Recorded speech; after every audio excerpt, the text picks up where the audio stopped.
Patty Robertson with PMI Virginia. Today we're going to answer the question, how long is the average lease length for a PMI Virginia tenant? And that is an excellent question. We group our tenants into 3 different categories when we're talking about lease length. When we advertise for a tenant, we throw a really broad net. We advertise to all possible tenant groups, and we accept the first tenant that applies who meets the criteria. So our shortest lease length in Hampton Roads would be for a military tenant. We love our military. We do everything we can to work with the military, and we have a great blog about renting to military on our blog page if you want to check that out. But the reality is that even if a military tenant intends to be in our market for 1, 2, 3, 4 years, the military sometimes changes their plans, oftentimes changes their plans. And so our average lease length for a military tenant tends to be about 1 year. Usually when they move into a property, we do our best to try to coordinate the lease length with their orders, which are usually longer than a year. Oftentimes, because the military has had such, they have a high volume of leases in their history. They rent a lot of properties. They hear a lot of rental stories from their fellow military members.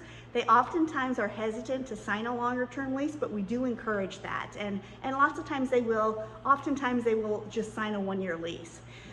Many times they will renew if they're gonna stay in the market, but unfortunately with the military tenant, we are bound by what's called the Service Members Relief Act, which says that if the military moves them more than 90 miles or deploys them for more than 90 days, or they get out of the military, there's a lot of categories that meet this caveat, but we have to give them the right to terminate their lease. So because of that, they have our shortest lease term. On the other hand, our longest lease term is with a Section 8 tenant. We do a lot of Section 8 in PMI Virginia, depending on the property, as long as it meets their rental budget. We do quite a few of them. And our longest lease term by far is with a Section 8 tenant.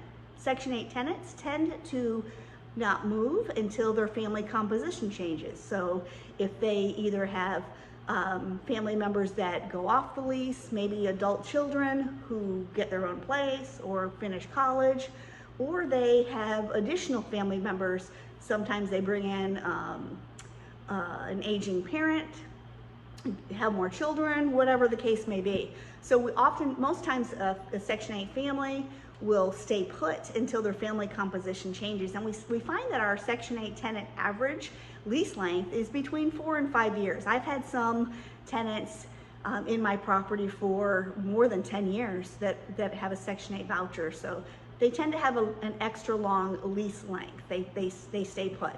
Now, outside of those 2 categories is where the bulk of our tenants are.